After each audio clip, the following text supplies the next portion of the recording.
Impulso a la cultura científica. Qué gusto saludarles e invitarles a que nos acompañen en nuestro programa Momentum, Impulso a la Cultura Científica. Soy Rocío Ortiz y les comparto que estamos transmitiendo simultáneamente en Facebook y YouTube en Sistema Zacatecano de Radio y Televisión, así como en Momentum 24.1. Hoy nos comunican de su trabajo científico 3 valiosas investigadoras de la Universidad Autónoma de Zacatecas. Escucharemos a la doctora Edith Olmos Trujillo y a la doctora Ana Gabriela Castañeda Miranda, docentes e investigadoras de la Unidad Académica de Ingeniería Eléctrica, así como a la doctora Beatriz Rodríguez González, responsable de las Olimpiadas de Matemáticas en la máxima Casa de Estudios de Zacatecas, quien nos comparte la invitación a niñas, niños y jóvenes de nuestro estado. Beatriz Rodríguez González. Mi cargo actualmente soy doctora investigadora en la Universidad Autónoma de Zacatecas, en la unidad de matemáticas. Ahí soy la delegada estatal de la Olimpiada de Matemáticas de nivel básico. Esta olimpiada es a base de un proceso en el cual nosotros detectamos talentos zacatecanos, niños que les gusta este pensamiento lógico matemático. Básicamente se desarrolla en base a problemas que los niños resuelven. No son como los problemas típicos escolares, sumas, restas, sino invitamos a que lleven más allá su lógica matemática. Regularmente los niños reciben entrenamientos para que ellos puedan fortalecer esta parte. Yo soy la encargada en este caso de lo que es el nivel básico. Pueden participar niños de quinto, sexto grado de primaria y primero y segundo de secundaria. Y está en 2 niveles, esa es la de la básica, y la del superior es de niños de tercero de secundaria y preparatoria. Hay diferentes asociaciones, hay algunas asociaciones de profesores de matemáticas que se encargan de preparar a los niños para que precisamente puedan entrar a estos concursos. Hay diferentes concursos a nivel nacional, el de nosotros está avalado por la Sociedad Matemática Mexicana. Formamos una delegación y esos niños van al nacional. En este caso es en noviembre, el nacional. Es una invitación totalmente abierta, de hecho la convocatoria está publicada, nos pueden ver en la página de la OMEB, que es la Olimpiada Mexicana para Educación Básica. La primera etapa consiste en una etapa escolar, que es donde las escuelas detectan aquellos talentos que pudieran participar. Regularmente las escuelas pueden decir, este niño o tiene talento o le gusta, porque realmente los niños tienen que tener un gusto para poder participar. En ese sentido, las escuelas hacen su selección, es la primera etapa, que es la que estamos pasando ahora. Nosotros les podemos proporcionar exámenes para que los niños realicen, si ellos quieren los pueden aplicar, o si no, ellos nos dicen nada más cuál es su selección. Esa es la etapa escolar. Después viene una etapa regional. La etapa regional será el 27 de abril. En este caso, los niños contestan en sus propias escuelas el examen que nosotros les mandamos en línea. Posteriormente, de ahí se hace la selección para participar en la etapa estatal. La etapa estatal se lleva a cabo el 12 de junio en la Unidad Académica de Matemáticas. Ahí sí el examen está un poquito más pesado, ya es de los que seleccionamos de todas las escuelas que tuvieron los mejores promedios de cada nivel. Hay 3 niveles, el primero es para quinto de primaria y sexto, y el segundo es para primero de secundaria y el tercero para segundo de secundaria.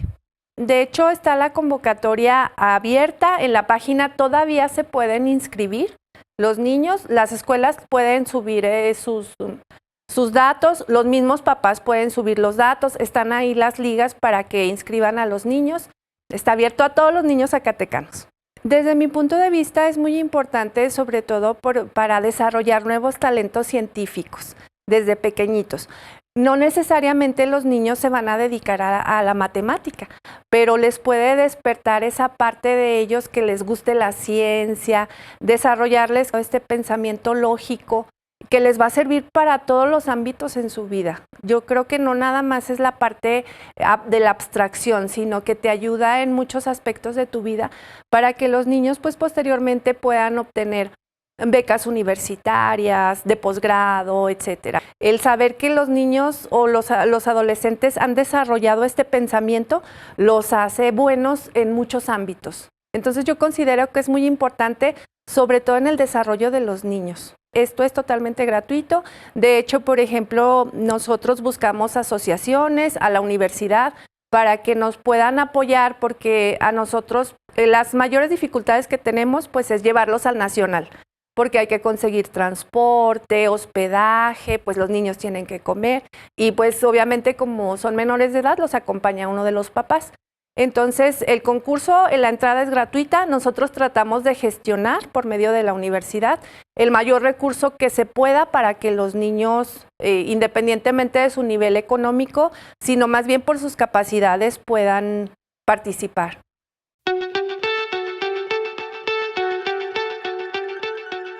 En mi caso, pues yo pertenezco al Sistema Nacional de Investigadores e Investigadoras de México.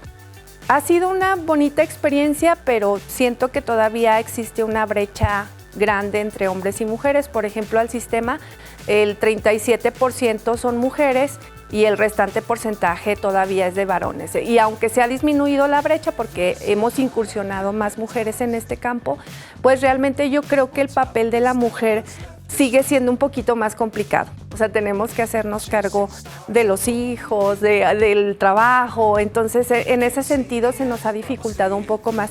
No he sentido que haya habido alguna discriminación, al contrario, creo que mis colegas varones, que también han estado en el sistema antes que yo, me ayudaron muchísimo para que yo pudiera incursionar. Sobre todo han sido muy empáticos en el sentido en que saben que las mujeres hacemos muchísimas cosas. Entonces, en ese sentido, creo que los varones han jugado un papel importante, al menos a nivel personal, para ayudarme a crecer. Y no he tenido ningún tipo de discriminación. Al contrario, mucho apoyo por parte del género opuesto. Para conocer cómo interactúa la vegetación, el clima y el agua, se analizan los datos satelitales a través del sistema de teledetección.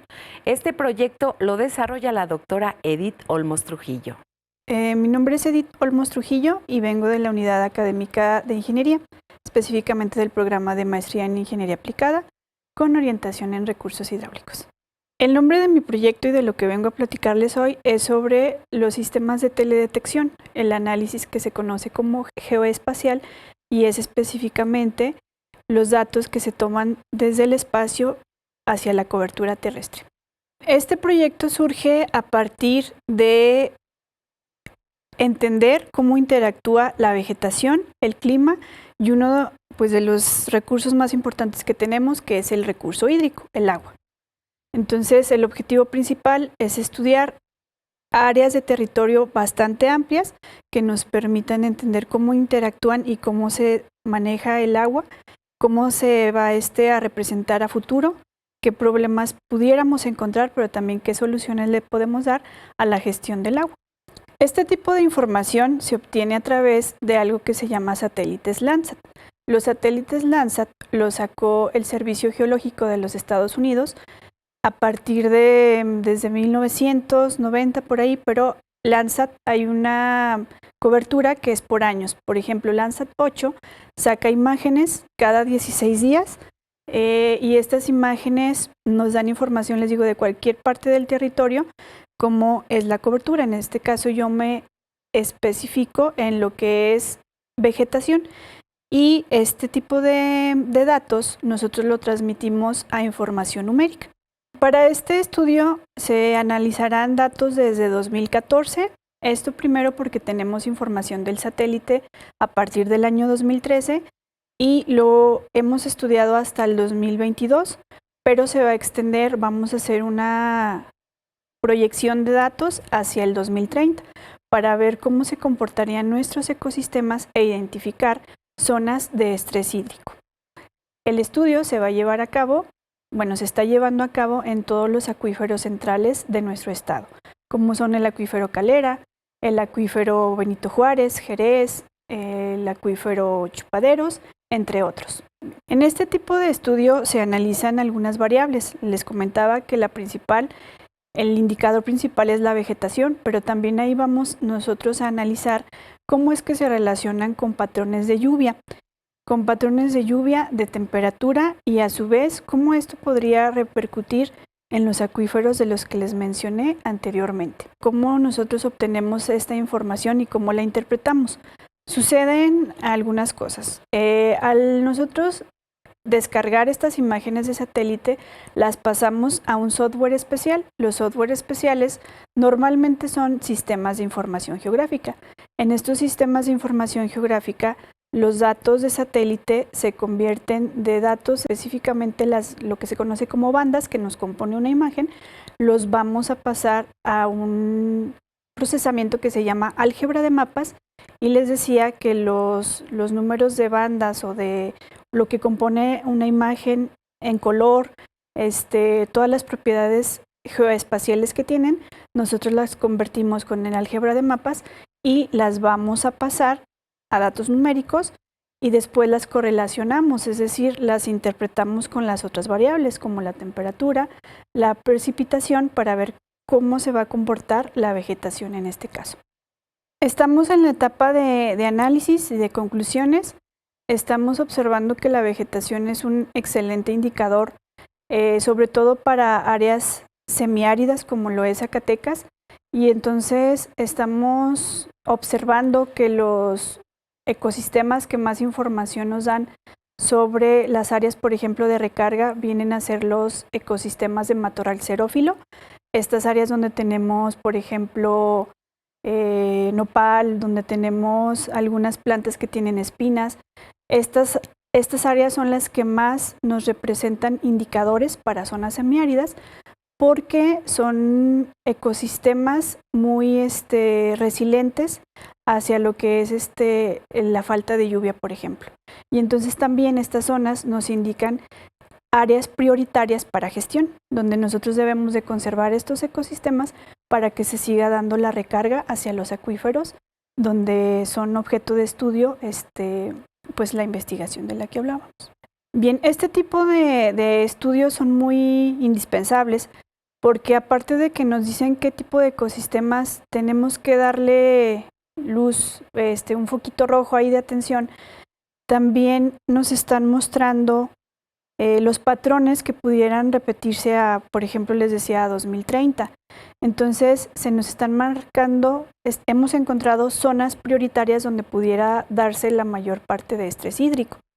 Entonces, aquí lo que se pretende hacer es, con otras dependencias, darles la información para que sean zonas que se conocen como zonas de emergencia ambiental y darles la debida pues el adecuado primero servicio a esos ecosistemas y darles la atención que se merecen y que necesitamos para seguir rescatando y obteniendo nuestro recurso como lo es el agua.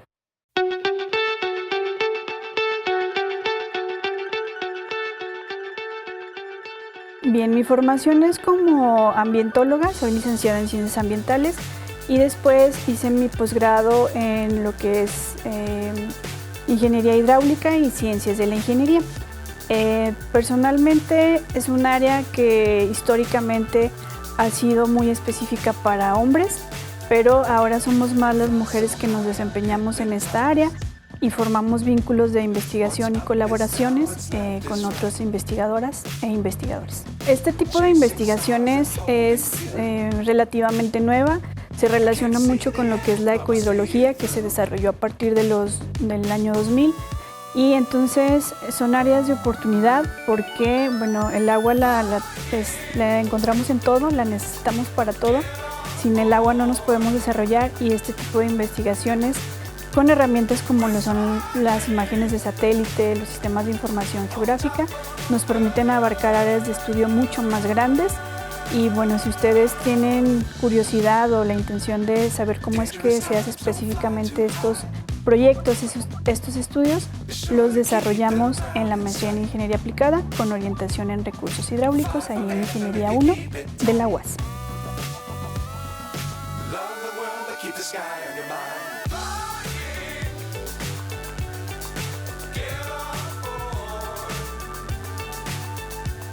Magnetismo ambiental es una innovadora metodología para identificar el grado de contaminación en edificios patrimonio de la humanidad, así como en áreas específicas. La doctora Ana Gabriela Castañeda Miranda es responsable del proyecto y nos lo presenta.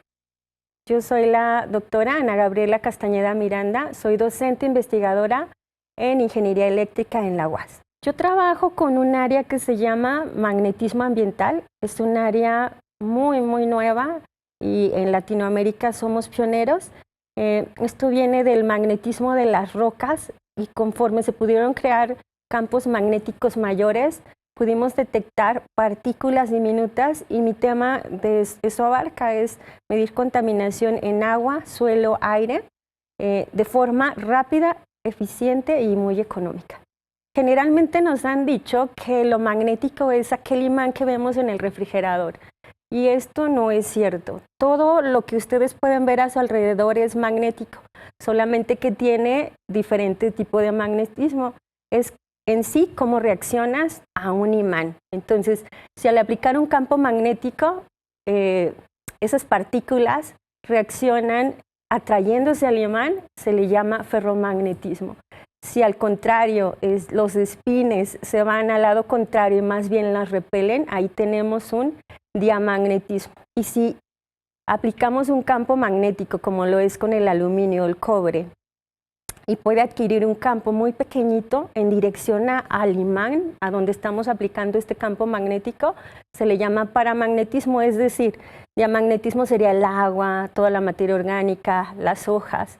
En el paramagnetismo, que tiene un magnetismo más pequeño, tenemos al aluminio, al cobre, y todo esto viene en la tabla periódica. Entonces nosotros hacemos uso de estas propiedades magnéticas para poder determinar tamaños de partícula, tipo de partícula. En cuestión de 5 segundos nosotros podemos decir la concentración de contaminantes en un lugar, al contrario de los métodos tradicionales que regularmente tardábamos alrededor de un día con mucho trabajo y equipos muy costosos. Siendo tan novedoso a nivel mundial, de hecho contamos solamente con 4 laboratorios en toda Latinoamérica y de los cuales en México se cuenta con 2 que trabajen magnetismo ambiental. Yo estoy creando un laboratorio aquí en la UAS. Zacatecas es la mejor oportunidad para probar distintas cosas. Esto de ser una ciudad minera es algo muy puntual y característico, además del clima y además de que somos patrimonio cultural de la humanidad. Entonces, actualmente existe solamente un trabajo donde miden cómo la contaminación afecta al patrimonio histórico. Esta publicación se hizo de algunos museos en Argentina, en Buenos Aires y en Francia. Es un solo artículo que abarca el cómo la contaminación afecta a este patrimonio cultural y la afecta en muchos sentidos, en deterioro, en coloración.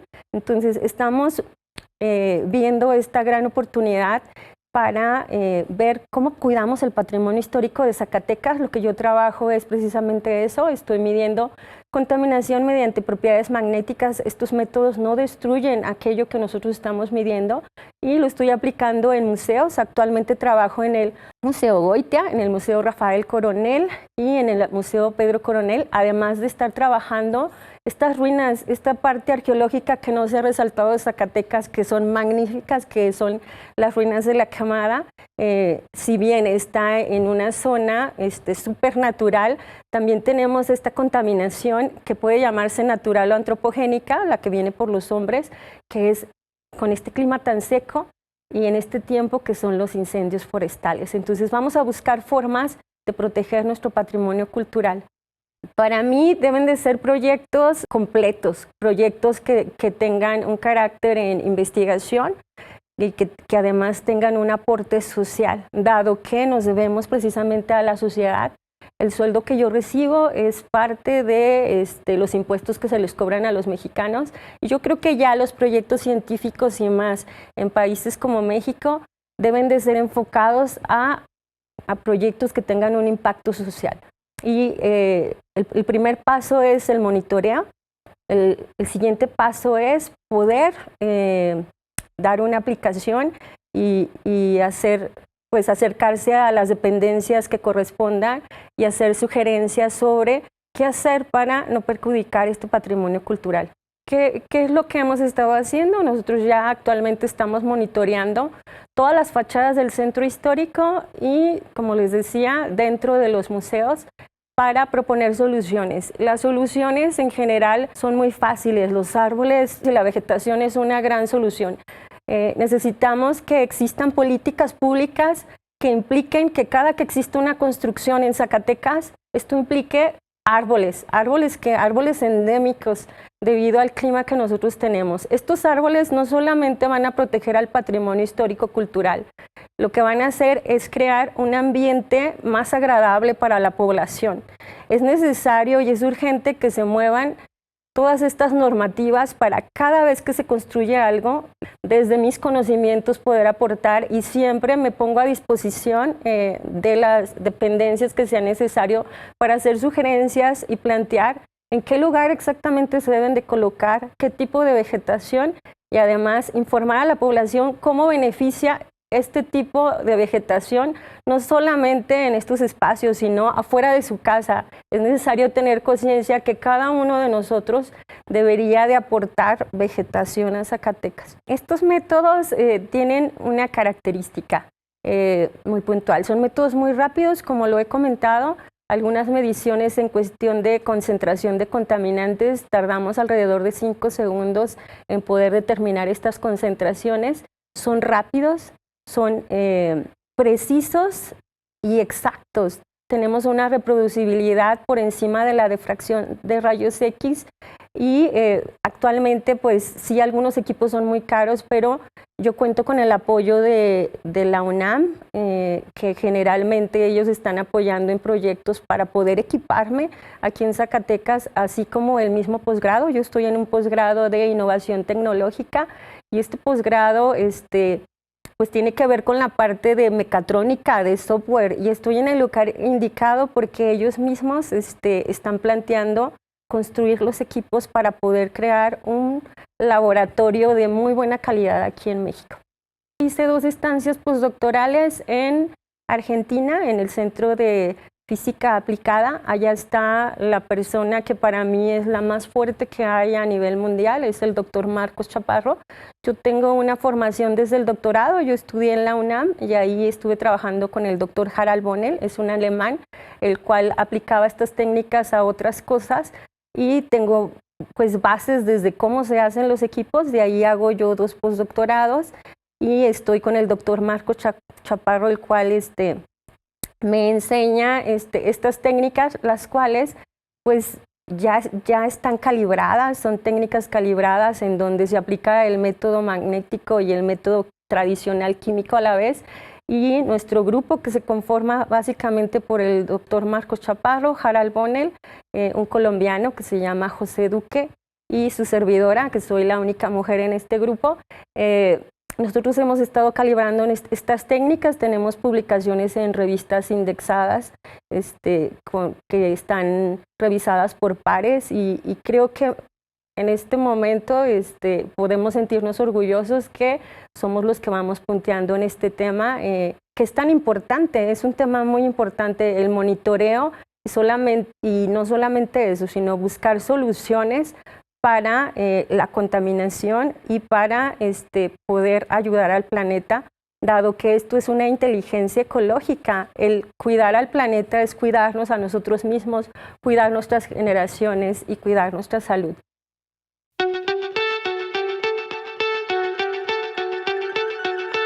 La realidad es que año con año se da este espacio para el Día de la Mujer, el Día de la Niña y la Mujer en la Ciencia, y siempre está esta pregunta sobre la mesa.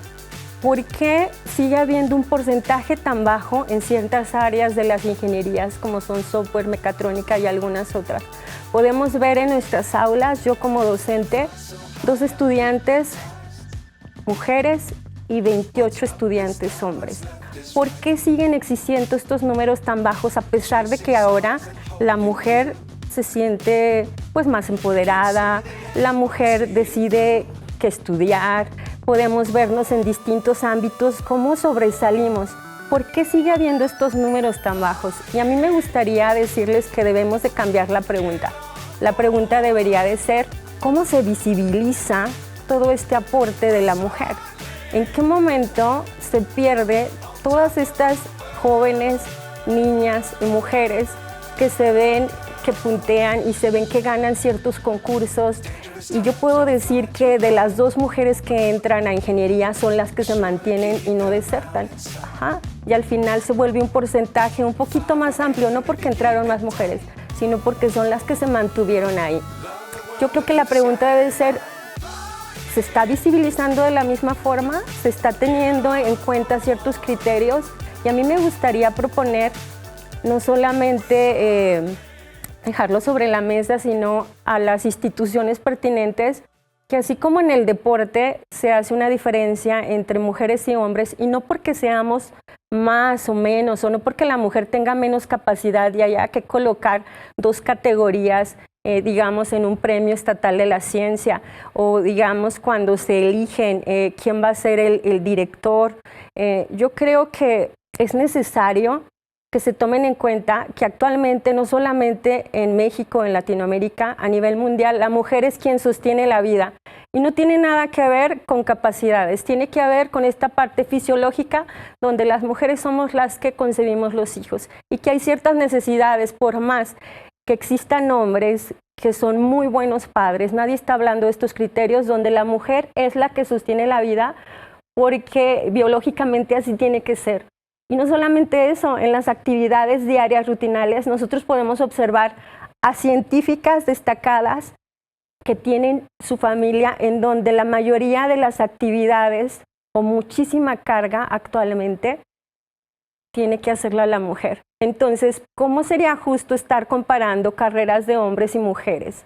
¿Cómo sería justo estar dando ciertos puestos por productividad donde la mujer comienza a trabajar cuando ya sostuvo la vida? Esa es la palabra. Las mujeres sostenemos la vida y es necesario que se nos dé ese espacio y que se nos visibilice y que lo normalicemos y no estemos diciendo que nos comparen. No nos estamos comparando, los 2 somos capaces, pero en esta parte es necesario la categorización cada vez que se hace una comparación, dado que cuando toda la casa está en silencio, una científica empieza a trabajar y esto implica que va en su descanso, bajo su cansancio, y aún así seguimos destacando.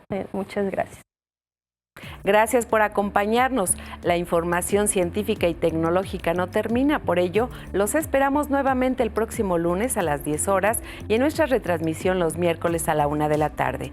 Recuerden escribirnos en nuestros sitios de Facebook y YouTube en Momentum 24.1 e interactuemos, hagamos crecer la comunicación de ciencia y tecnología. Soy Rocío Ortiz y recordemos que la ciencia enriquece nuestras vidas.